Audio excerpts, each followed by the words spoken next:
যাই হোক, ভাবছিলাম স্নানে যাব, কিন্তু তার আগেই আমার কন্টেন্ট ভাঙাটিনের ভিডিও চলে আসলো।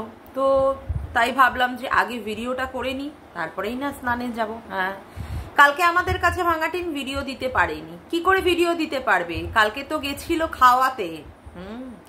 আপনারাও না খারাপটা ভাবেন। কি ভাবলেন? দদ খাওয়াতে? না না, ওষুধ খাওয়াতে গেছিল। কাকে? ফোকলাকে। জানেন না, ফোকলা হাত কেটে মানে সে একদম যাচ্ছে তাই অবস্থা করে ফেলে দিয়েছে, গল গল করে হাত থেকে রক্ত বার করে দিয়েছে। যদি বা তার কাছে ফুকলি আবার ফেরত আসে, সেই জন্য সে কি করেছে, এইরকম ভাবে পাগলামি পানা করছে। সাইকো তো। যাই হোক, তো সেক্ষেত্রে কালকে আর ভিডিও টিডিও দিতে পারেনি, আজকে সে ভিডিও দিয়েছে। তবে কি ভিডিও দিয়েছে? দুটো ভিডিও একসাথে মার্চ করে দিয়েছে, মানে দুদিনের ভিডিও একসাথে করে দিয়েছে। যাই হোক, ওই অ্যাজ ইউজুয়াল কি করলো, ভিডিও স্টার্ট করেছে ইভিনিং থেকে, সারা দিন সে ঘুমিয়ে কাটিয়েছে। হ্যাঁ, আমরা জানি তো তুমি সারা দিন ঘুমিয়ে কাটাও, রাতের বেলা করেই তো তোমার শত কাজ থাকে, যেমন মানে পরপুরুষদের মানে এন্টারটেইন করা, তারপরে তাদের ভোগ্যবস্তু হওয়া, আর তারপরে আরো অনেক কিছু। না, তার মধ্যে অবশ্য প্রমোশনাল ভিডিওগুলোও তুমি করে টোরে রাখো। হ্যাঁ, অনেক রাত অব্দি, বাবা রাত্রি 4টে অব্দি তোমাকে অনলাইনে থাকতে হয়। কত কাজ না তোমার জীবনে। ভাগ্যে সেই রকম কাজ আমাদের জীবনেও যদি আসতো। না বাবা, আসতো? ছি বাথু, এইরকম কাজ, ছি ছি ছি ছি, চরিত্র বেঁচে এরকম কাজ? কি বলছি, আমার মানে মাথাটাই গেছে। না না বাবা, এইরকম কাজের দরকার নেই। মানে ওই কল সেন্টারে চাকরি করার সময় অনেক অনেক মেয়েদের কি করতে হয়, নাইট ডিউটিও পর্যন্ত করতে হয়। বাপরে বাপ, একবার কল সেন্টারে আমার একটা ইন্টারভিউ হয়েছিল, হওয়ার পরে তো সেখানে ডাক এসেছিল নাইটে। আমার হাজবেন্ড বলে আমার দরকার নেই টাকা পয়সার, বাড়ির মানে বাড়িতে থাকো, আলু সেদ্ধ ভাত খাও, তাই শান্তি। আমার নাইটে ডিউটি, আমার মানে একদম না মানে নাই, সে তো মানে অ্যালাউই করবে না। যাই হোক, তো এক্ষেত্রে দেখছি ভাঙাটিনকে ওরে বাপরে বাপ নাইটে ডিউটি দিচ্ছে, তাই তাকে সারাদিন ঘুমাতে হচ্ছে। স্বাভাবিক কথা, একটা ঘুম বলে জিনিস আছে তো, তার তো একটা মিনিমাম 7-8 ঘন্টার একটা ঘুমের দরকার। তার জন্য সে সকালবেলা থেকে আর ভিডিও করতে পারছে না, সে বিকেল বেলা থেকে ভিডিও করছে। যাই হোক, বিকালবেলা থেকে ভিডিও ইপ্পি টিপ্পি বানাচ্ছে, দাদা বৌদিকে দিচ্ছে, মাকে দিচ্ছে, ইপ্পি টিপ্পি খাওয়ানো টাওয়ানো করে। তারপরে যাই হোক, রাতের বেলা আবার খাওয়া দাওয়া করলো, করে নিয়ে গিয়ে সেটা আর বেশি দূর টানতে পারলো না, আবার পরের দিন দুপুর বেলায়, পরের দিন সকালবেলায়। হ্যাঁ, ও রাতের বেলায় মনে হয় সেদিন রুটি আর তরকারি হয়েছিল, আলুর তরকারি, আগের দিন রাত্রে। পরের দিন আবার কি হলো, পরের দিন সকালবেলায় থেকে ভিডিওটা শুরু হলো। হ্যাঁ, ভিডিওটা শুরু করার থেকে দেখা গেল মানে কোনো কিছুই তো থাকে না, ওই থোর বড়ি খাড়া আর খাড়া বড়ি থোর। মা রান্না করছে, বৌদি সাহায্য করছে, এরকম ভাবেই চলে। যাই হোক, সকালবেলায় এক সেকেন্ড, যাই হোক, তো সকালবেলা টিফিন খাওয়ার পরেও দুপুরবেলা আবার লাঞ্চ টাঞ্চগুলো দেখা করছিল। আর মানে কি সব যেন খেলো মনেও পড়ছে না, কোনো একটা শাক টাক রান্না। তো যাই হোক, তো দুপুরবেলায় খাওয়া দাওয়ার পরে বিকালবেলায় কি করতে বসেছে, যা সমস্ত জিনিসপত্র মানে ফ্ল্যাট থেকে সে নিয়ে এসেছে সেইগুলো গোছগাছ করতে বসেছে। তা একজনে তো গোছগাছ করা যায় না, 3 জনে মিলে, মা, তারপরে বৌদি, তারপরে হচ্ছে সে, 3 জনে মিলে গোছগাছ করতে বসেছে। এবং গোছগাছের তো দেখালো অনেক জিনিসপত্র, সমস্ত গোছগাছ টোছগাছ করলো। প্রমোশনাল ভিডিওরও অনেক মালপত্র দেখলাম, সেইগুলোকেও বাক্সবন্দি টন্দি করলো, করার পরে সেইগুলোকে তুলে দিল। হ্যাঁ, তুলে দিল। সেই দিনই মনে হয় বৃষ্টিটা হচ্ছিল, বৃষ্টিটা প্রচুর পরিমাণে হচ্ছিল, কারেন্ট অফ হয়ে গেল, চার্জারের লাইট মানে জ্বলছিল। তো বলতে হলো যে জানি না কতক্ষণ লাইট জ্বলবে, সারা রাতের মতো কারেন্ট আসবে কিনা। যাই হোক, তারপরে মনে হয় লাইট টাইট এসেছে এবং সেখানে আমাদের কিছু কথা বলেছে। সেই বিষয় নিয়ে আজকে আমি কথা বলবো। মূল ভিডিওতে ঢোকার আগে সবার আগে ইন্ট্রো। হ্যালো বন্ধুরা, কেমন আছো তোমরা সবাই? আশা করি তোমরা সবাই খুব ভালো আছো, আমিও ভালো আছি। মামনের মনের কথাতে তোমাদের সকলকে সুস্বাগতম। এইবার হচ্ছে মূল কথায়, আমাদেরকে কি শোনালো সেটা তোমরা একটু জাস্ট শুনে নাও। দেশগুলো।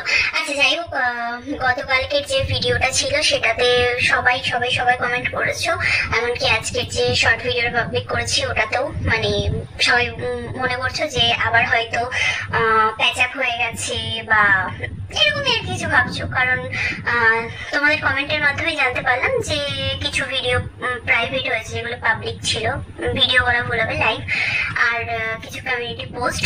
তো দেখো সত্যি কথা বলতে তার সাথে প্যাচ আপ করার কোন রকম ইচ্ছা আমার নেই।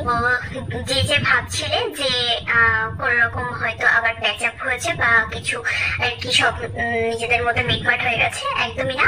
যা হয়ে গেছে হয়ে গেছে। সত্যি কথা বলতে আমি এখন মনে করি যে আমি যা ভুল করেছি করেছি, আমি কোন রকম এইসব ভুলের মধ্যে পা দিতে চাই না আর এগিয়ে যেতে চাই, ব্যাস সামনের দিকে। পিছনে কি করেছি করেছি ওটা এখন আমার ভাবার কোনো ইচ্ছা নেই, আমি সামনে এগিয়ে যেতে চাই। আর তাছাড়াও সব থেকে বড় কথা যে এবার আমি দেখাতে চাই যে হ্যাঁ একটা মেয়ে একা থেকেও পারে, ঠিক আছে, ব্যাস এটুকুই। শুনলে কি শোনাচ্ছে? শোনাচ্ছে যে ফোকলা এখন তার কাছে আর কোনো রকমের গুরুত্ব পায় না, গুরুত্ব পায় না এখন আর তার সাথে কোনো রকমের প্যাচ আপ মানে আবার নতুন করে পুনরায় তার সঙ্গে মিলমিশ করার মতো কোনো ইচ্ছাই বা মানসিকতাই ভাঙাটিনের নেই। হ্যাঁ, ভাঙাটিনের নেই। সেক্ষেত্রে যারা যারা কমেন্ট করেছে তাদের কমেন্টের থেকে ভাঙাটিন জানতে পেরেছে যে অনেক কিছু ভিডিও বা লাইভ ফোকলা প্রাইভেট করে দিয়েছে, কিন্তু তাতে করেও তার কোনো রকমের কিছু অসুবিধা আসেও না, যায়ও আসে না, কিছুই আসে না। সে এখন কোনো দিকেই তাকাতে চায় না, সে এখন এগিয়ে যেতে চায়। একজন স্বাধীনভাবে এক মহিলা কি করতে পারে সেটাই সে এখন করে দেখাতে চায়। না, আমরা অতীতেও এরকম অনেক কিছুই দেখেছি, অতীতে দেখেছি বলেই সেই জন্যই আজকে আমার এই সমস্ত কথা।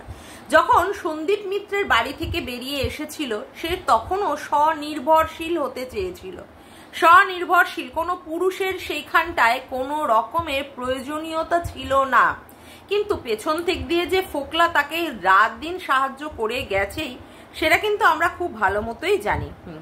এই মেয়ে একা থাকবে বলে ফ্ল্যাট নিয়েছিল, সেখানে ঠাম্মিও তার সাথে থাকবে, ঠাম্মি টিভি দেখবে।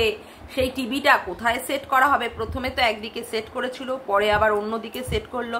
সেক্ষেত্রে আমরা আবার আরশের ভিডিও থেকে জানতে পারলাম কেন সেখানে দ্বিতীয়বার সেট করতে হলো, কারণ আয়নার সামনে পড়ে বাইরের অনেক কিছু জিনিসই সেই ক্ষেত্রে দৃশ্যমান হয়ে যেত, তার জন্যই টিভিটাকে অন্য জায়গায় সেট করতে হয়েছিল। যাই হোক, অনেক টাকা পয়সা দিয়ে কেবিল টেবিল লাগানো হলো, ফ্রিজ ট্রিজ কেনা হলো ঠাম্মি আর সেই মেয়ে থাকবে বলে। কত কিছু ভাবে বোঝানো হলো যে মেয়েটি একার সংগ্রাম একাই লড়াই করে বাঁচবে, তাই না? তারপরে আবার কি বোঝানো হলো, মেয়েটি তার বাচ্চাকে নিজের কাছে নিয়ে রাখবে। ওরে সে কি অভিযান, সে মহা অভিযানে নামলো অনেক মানে ক্রিয়েটাররাও, তারা বুঝিয়েই ছাড়লো কি বন্যেরা বনে সুন্দর, শিশুরা মাতৃক্রোড়ে। মায়ের কাছে সন্তান আসবে না, এটা কি করে হয়, এটা কি করে হয়? বাচ্চা যদি মায়ের কাছে না আসে তাহলে তারা কি করবে, তারা ইউটিউব জার্নি ছেড়ে দেবে। এখনো অবশ্য দেখতে পাইনি, প্রায় এই কথাগুলো হয়েছে 6 মাস হয়ে গেছে, এখনো অবশ্য তারা ভিডিও করে যাচ্ছে। ওই লোককে আবার বলে নির্লজ্জ, তারা যে কত বড় নির্লজ্জ, মানে মুখ দিয়ে কথা বলে না পাঁচু দিয়ে কথা বলে, সেটাই হচ্ছে বড় ভাববার বিষয়। যাই হোক, সেটা বড় কথা না, বড় কথা হচ্ছে মা এমন অভিযানে নেমে গেল, মানে মাকে নামিয়ে দেওয়া হয়েছিল, ভাঙাটিনকে নামিয়ে দেওয়া হয়েছিল, তুই নাম, তুই বল। ওরে বাপরে বাপ, সেই লেভেলের বিপত্তারিণী পুজো করে বিপত্তারিণীর তাগা বানাচ্ছে ছেলের মঙ্গলার্থে। কালী পুজোর সময় উপোস করে, সারাদিন উপোস করে মা বুঝিয়ে দিচ্ছে মায়ের কাছে সন্তানের মূল্য কতখানি। লোকনাথ ধামে গিয়ে পুজো দিচ্ছে, একাই চলে গেছে। বাবা কি অবস্থা, তোমরা সব সময় একজন করে খুঁজে বেরো। দুটো আইসক্রিম কিনেছে তো কি হয়েছে, দুটো একা একা খেতে পারে না? অবশ্য এখন তো পরিষ্কার হচ্ছে, যেখানে যেখানে যে যে যা যা কথা বলেছে, ছায়া দেখা গেছে, অমুক মিনিটে অমুকের গলা শোনা গেছে, সেখানে সেখানে সব জায়গায় ফোকলাই উপস্থিত ছিল। একার দ্বারা এত কিছু হয় নাকি? কিন্তু না, আমাদেরকে বোঝাতে হয়েছে একা একটা মেয়ে এই রকম ভাবে গলদঘর্ম হয়েও প্রচন্ড পরিমাণে কষ্ট পাওয়ার পরেও সে বাচ্চার জন্য কি না করতে পারে। কিন্তু মাল রিকভারি করার সময় আমরা দেখিনি যে বাচ্চাটাকে দেখতে চেয়েছে বা বাচ্চাটাকে নিজের কাছে নিয়ে আনতে চেয়েছে বা বাচ্চার জন্য কোনো রকমের পিটিশন জমা দিয়েছে যে হ্যাঁ বাচ্চাকে দেখবে বলে কোনো রকমের মামলা করেছে, সেগুলো দেখতে পাইনি, এখনো পর্যন্ত পাইনি। যাই হোক, সেটা বড় কথা না। বড় কথা হচ্ছে মা কিভাবে বাচ্চাকে নেবে বলে লড়াই করেছে, বাচ্চাকে নেবে বলে লড়াই করে বাবারে বাচ্চার জন্য জামা কাপড় কিনেছে, খেলনা কিনেছে, ড্রয়িং লোকে মানে ভিউয়ার্সরা তাকে দেখা করে বাচ্চা ড্রয়িং করবে, বাচ্চা অঙ্ক করবে, করেও অনেক কিছু জিনিস দিয়েছে, বাচ্চার জন্য রূপোর আংটিও বানিয়েছে। ওরে সেই লেভেল, সে কি লেভেল, বাচ্চা তার চাই। বাচ্চার জন্য মা আবার নীলের উপোসও করেছে, কিন্তু নীলের উপোসের আগে আবার আমটা খেয়ে ফেলেছে না, সেটা মার্জনা করো। তার মাই তাকে বলেছিল খাতো খাতো কি হবে কাকা, সে খেতে নিয়ে তারপরে নয় নীলের উপোস করেছে। সাধারণত নীলের উপোস যারা করে তারা নীলের উপোসের আগে অবধি কখনো আম মুখে দেয় না, কারণ আমটা ঠাকুরের মাথায় দিতে হয় বলে তার জন্য দেয় না, সাধারণত দেয় না, আমি যেটা জানি তাই আমি বললাম। তো যাই হোক, বাচ্চার শরীর খারাপ হয়েছে, সেক্ষেত্রে বাচ্চাকে একটা বারের জন্য দেখতে চাওয়ার জন্য ফোন করা হয়নি বাচ্চার বাবার কাছে।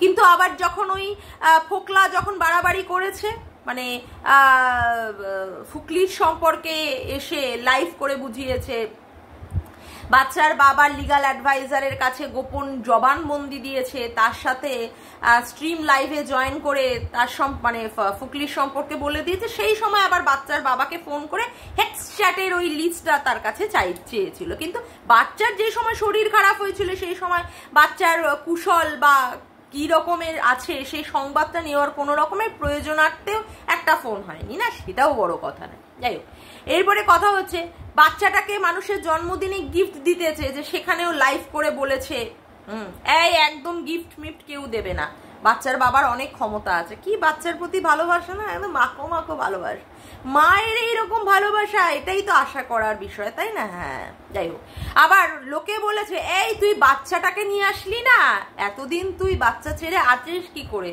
সেক্ষেত্রে লোককে বুঝিয়েছে এই বাচ্চার কথা আমার কাছে বলবে না, একদম no no no no no no no no no no no no, বাচ্চার কথা বলা আমার নিষেধ আছে, আমাকে বারণ করে দেওয়া হয়েছে, কারণ বাচ্চার কথা বললেই আমার যে মানে আইনি যে পদক্ষেপ আমি নিয়েছি সেক্ষেত্রে সমস্যা হতে পারে, সেই জন্য নাকি বাচ্চার কথা বলা যায় না। ভাবা যায় কোন লেভেলে আমাদেরকে সি বানিয়েছে, কোন লেভেলের। বাচ্চার কথা মা মুখ দিয়ে বলবে তাও নাকি শালা আইনি জটিলতা আছে, কোন যে কি আইন আমি আজও অবধি সেই আইনের মাথা মুন্ডুই বুঝতে পারলাম না। আপনারা যদি বুঝে থাকেন তো ভালো কথা, যাই হোক সেটা বড় কথা। কথা হচ্ছে এইরকম ভাবে বুঝিয়েছে মা, একটা মা স্বনির্ভর হবে, নিজের পায়ে নিজে দাঁড়াবে, নিজে এত এত টাকা ইনকাম করছে ইউটিউব থেকে, সেক্ষেত্রে সে তো অবশ্যই বাচ্চাকে মানুষ করতে পারবে। বাবা সেই লেভেলের, বাচ্চা কোন স্কুলে পড়বে সেটাও আবার আরেকজন মানে আরেকজন স্ট্রিম লাইভে দাদা বলো দাদা বলো দাদা বলো কোন স্কুলে আমার ছেলে পড়বে, আমি তোমার কাছে দিয়ে রেখেছি। ওদিক দিয়ে আবার বলছে এই না এখন না, অন্য সময় ভিডিও করে বলবে, এখন না। বাবা, বাচ্চা যে পরিবেশে মানে এসে থাকবে, মানে যেখানে বাচ্চার মা থাকে সেখানে তো কি আর বলবো, শিয়াল, তারপরে ভাম বিড়াল এই সমস্ত ঘুরে ঘুরে বেড়ায়, সেখানে বিড়ালের বাচ্চাটাই সুরক্ষিত নয়। এখন তো চুলবুল পান্ডেকে দেখাই যায় না, যে চুলবুল পান্ডে অল টাইম লাফাতো মা আর বাচ্চাটা মিলে, সেটাও মনে হয় এর আগে একটা কিটি ছিল, সেটাও গেছে শিয়ালের পেটে। এবার এই চুলবুল পান্ডেটাও একদম নিঘাত গেছে, এখনো আর দেখানো যায় না, দেখাতেই পারে না ভাঙাটি। যাই হোক, সেক্ষেত্রে বাচ্চা ওই রকম একটা পরিবেশে, সত্যি তো একটা ভয়ঙ্কর পরিবেশে থাকবে, সেই জন্য মা ফ্ল্যাট নিল, ফ্ল্যাট নিয়েছে মা ভালোভাবে বাচ্চাটাকে রাখবে বলে। সেই লেভেলের, বাপরে বাপ, সেই লেভেলের মানুষও সেখানটায় বুঝতে পারছে যে সত্যিই তো মেয়েটা আজকে সংসার তাকে কি দিয়েছে, তার স্বামী সংসারটাকে কি দিয়েছে। সেক্ষেত্রে এই মেয়েটা যদি আজকে এই রকম ভাবে ভিডিও করে যদি নিজের পায়ে দাঁড়াতে পারে, দাঁড়াক না, ক্ষতি কোথায়? তারপরেও তার বাচ্চা তো তার কাছে থাকবেই, এটা তো স্বাভাবিক কথাই। সেই সময় সেই লোককে বুঝিয়েছে, এমন ভাবে বুঝিয়েছে যে সে কোনো সম্পর্কের মধ্যেই নেই, কোনো কাউকেই তার দরকার নেই, না সুদীপ্ত সরকারকে দরকার আছে, না সন্দীপ মিত্রকে দরকার আছে। সন্দীপ মিত্র ডিভোর্স দিতে চাইলেও সে ডিভোর্স নেবে না এবং সেও দেবে না। এখন তো শুনছি সামনের মাসে, মানে মে মাসে, কালকেই মে মাস পড়ছে, শুনছি নাকি আবার ডিভোর্স হবে। যাই হোক, তো কথা হচ্ছে যে সে শুধু কি চায়, বাচ্চা চায়, কিন্তু আজ অব্দি বাচ্চা মনে হয় এসে পৌঁছাতে পারলো না। আজ অব্দি বাচ্চাটা হাঁটতে হাঁটতে হাঁটতে মনে হয় পা ব্যথাই হয়ে যাচ্ছে, বাচ্চার মায়ের কাছে এসে পৌঁছাতে পারছে না, বাচ্চার মায়ের কাছে এসে পৌঁছাতে পারছে না। হ্যাঁ, তা এখন আবার বোঝাতে বসেছে যে কি, যে আবার সে স্বনির্ভরশীল হয়ে দেখাবে, এইবার সে দেখাবে। তা আগেরগুলো কি দেখানো ছিল? আগেরগুলো যেইগুলো নাটক মারিয়েছ, আগেরগুলো কি ছিল? অনেক তো বুঝতে পারলাম, অনেক দুব্ব গাছ পুঁতেছ, সেইগুলো বড় বড় ধান গাছ হয়ে গেছে। হ্যাঁ, তাই না? অনেক বড় বড় ধান গাছ হয়ে গেছে। ছিঁড়ে তো বাবা পুরো আটি বেঁধেছো, ছিঁড়ে পুরো আটি বেঁধেছো। এখন কোন আটি বাঁধবে বলে বসেছো? কোন আটি বাঁধবে বলে বসেছো? লোককে বোঝাতে বসেছো যে তুমি কি স্বনির্ভরশীল হবে, তুমি ছিঁড়ে আটি বাঁধবে, বুঝেছো? এই যে এইগুলো দেখছো না, এগুলো এই ছিঁড়ে আটি বাঁধবে। হারামি মেয়ে ছেলে কোথাকারে, তুমি বসে বসে তুমি মানে কি আর বলবো, প্রসগিরি করে যাও। আজকে ফোকলা, কালকে কুন্ডু, কালকে বিশু, তারপরের দিন আবার হিসু, তারপরের দিন আবার কি বলে অমুকে তমুক, এই রকমই করে যাও। তোমার বাবা যা শরীরের খিদে, তোমার মানে কি যে তোমার গুতো, তোমার ছেলেদের গুতো না খেলে আর হয় না, গুতো না গুতো, ওইখানে ভালো করে ভরে ভরে দাও ওকে গুতো। তোমার এত শরীরের জ্বালা, এত শরীরের জ্বালা তোমার, তোমাকে মানে সারা দিন রাত শুধু বসে বসে দাও আর দাও। মায়েরি না মায়েরি, ছি ছি ছি ছি ছি ছি ছি ছি ছি। একটা সন্তান হয়ে যাওয়ার পরেও সেই ক্ষেত্রে এই রকমের একটি মহিলার এত চাহিদা থাকে, হ্যাঁ, এত চাহিদা, ছি।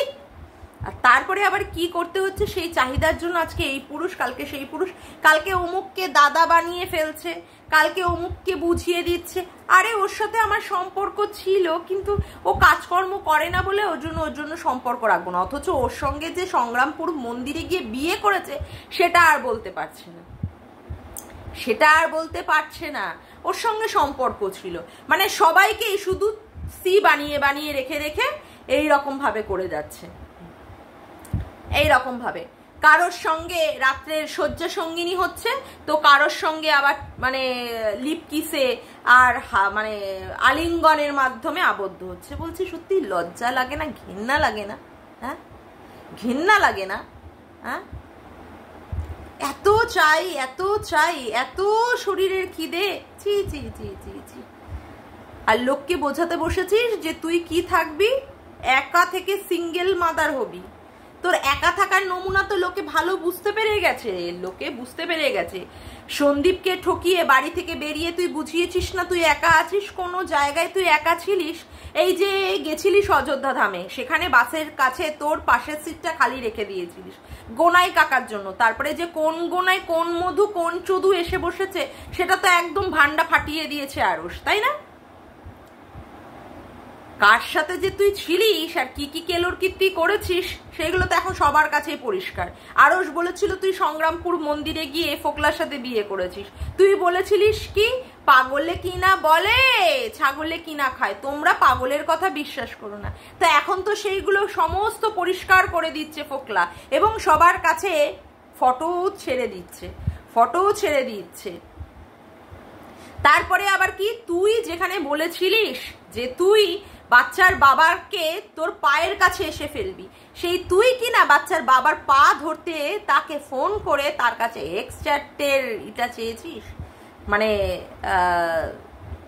কি বলে স্ক্রিনশটটা। হ্যাঁ, হেক্স চ্যাটের স্ক্রিনশট চেয়েছিস, তোর লজ্জা লাগে না? এরপরেও তুই লোককে বোঝাতে বসেছিস কি তুই একা ভবিষ্যতে চলে দেখাবি, তুই সিঙ্গেল কি করে থাকবি? তুই থাকবি সিঙ্গেল, যার কিনা শরীরের এত খিদে, যার কিনা শরীরের এত খিদে। দুদিন তার কাছে কোনো পুরুষ যদি না আসে, 3 দিনের দিন সে আবার অন্য পুরুষ খুঁজে নেয়, অন্য পুরুষ খুঁজে নেয়। ছি ছি ছি, মানে তোমার শুধু পুরুষের দরকার, বিভিন্ন পুরুষের শয্যা সঙ্গিনী হতে তোমার কোনো অসুবিধে নেই। তুমি বোঝাতে চাইছো তুমি সিঙ্গেল হয়ে বুঝিয়ে দেবে, তুমি ছড়ে আঁটি বাঁধবে। শালা খামাচু কোথাকারে, হাট নোংরা মেয়ে ছেলে কোথাকারে, নোংরা একটা বেবুষ্যে চরিত্রহীনা মেয়ে ছেলে, ও এখন সিঙ্গেল হয়ে দেখাবে, ছিঁড়ে ছিঁড়ে আঁটি বাঁধবে, বুঝেছো? ওপরে আর নিচে যেগুলো আছে ছিঁড়ে ছিঁড়ে আঁটি বাঁধো তুমি বসে বসে। জানোয়ার মেয়ে ছেলে, পাবলিককে বোকা বানাচ্ছ বসে বসে, মানে বোকা প্রথম থেকে আজ অব্দি বোকা বানিয়ে গেছে। হাট, নিজের দ্বারা একটা প্রমোশনাল ভিডিও সে এনে নিজে ইনকাম করতে পারে না, সে আবার সিঙ্গেল মারাবে। লাইভে বসে বসে যে সমস্ত জিনিসগুলো প্রোডাক্টগুলো বিক্রি করে সেগুলো নিজে নিয়ে কিনে নিয়ে আসতে পারে না, ফোকলাকে দিয়ে কিনিয়ে এনে তারপরে মাল বিক্রি করে, সে নাকি নিজে করবে। ছিঁড়ে আঁটি বাঁধবে, বুঝেছো? ছিঁড়ে আঁটি বাঁধবে, বলতে বাধ্য হলাম। জানোয়ার মেয়ে ছেলে কোথাকারে, মানে বাচ্চুদি মাগিয়ে। হাট, মানে গালিগুলোও না, মানে কি বলতো, এর জন্য কম পড়ে যায়, গালিগুলোও লজ্জা পেয়ে যাবে এই রকম চরিত্রহীনা বেবুষ্যে মহিলাকে দেখে। খেলা গালিগুলোও পর্যন্ত লজ্জায় মুখ লুকিয়ে যাবে। নোংরা টপ টু বাটাম শালা হারামি ছোট লোক মেয়ে ছেলে, এখন আবার কি এগিয়ে যাবে, এরকম ছেড়ে ছেড়ে এরকম ছেড়ে ছেড়ে আঁটি বাঁধবে। আর তোমাকে যারা যারা সাপোর্ট করে তারাও তো ওই একই দলের, বেশ্যাখানার ওই মানে মাসিগুলো, বুঝেছো? তারা এখন ওখানটায় কি আর বলবো, তাদের ওইগুলো এখন এইগুলো এখন সাদা হয়ে গেছে, তার জন্য তারা আর কাস্টমার পাচ্ছে না, সেই জন্য তোমাকে এগিয়ে দিচ্ছে, নে তুই কর, তুই চালিয়ে যা। বুঝে গেছে তো তোমার তো মাল শুধু চাই, শুধু গুত্ত চাই, গুত্ত গুত্ত। যাকে আজকের মতো ভিডিওটা আমি এখানেই শেষ করলাম। আমার ভিডিওটা যদি তোমাদের ভালো লেগে থাকে তবে অবশ্যই একটি লাইক করো, কমেন্ট করো, শেয়ার করো, আর চ্যানেলটিকে বেশি বেশি করে সাবস্ক্রাইব করে রেখো, আর অল নোটিফিকেশান বেলটিকে অন করে রেখো এইরকম নতুন নতুন ভিডিও পাওয়ার জন্য। আজকের মতো আসি বন্ধুরা, আবার দেখা হচ্ছে একটি নতুন ভিডিওতে। Bye, tata.